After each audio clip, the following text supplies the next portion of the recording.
સમાચારમાં આગળ વધીએ ભરૂચથી મળી રહ્યા છે અગત્યના સમાચાર। જાણકારી એવી મળી રહી છે કે જ્યાં અંકલેશ્વર જીઆઈટીસીમાં આગનો એક બનાવ સામે આવ્યો છે। નિરંજન ઇન્ડસ્ટ્રીઝ નજીક આવેલ વીજ ટ્રાન્સફોર્મરમાં આગ લાગી। ગેસ લાઇનના કારણે ચિંતાજનક પરિસ્થિતિનું નિર્માણ થયું હતું। આગ ઉપર કાબુ મેળવી લેવાયો છે। આગમાં 2 કાર બળીને ખાખ થઈ ગઈ છે।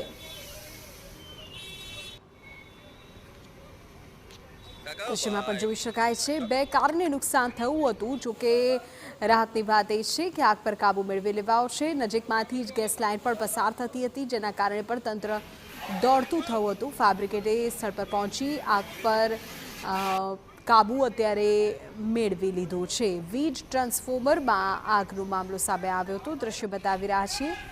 આગ પર કાબુ અત્યારે મેળવાઈ ગયો છે।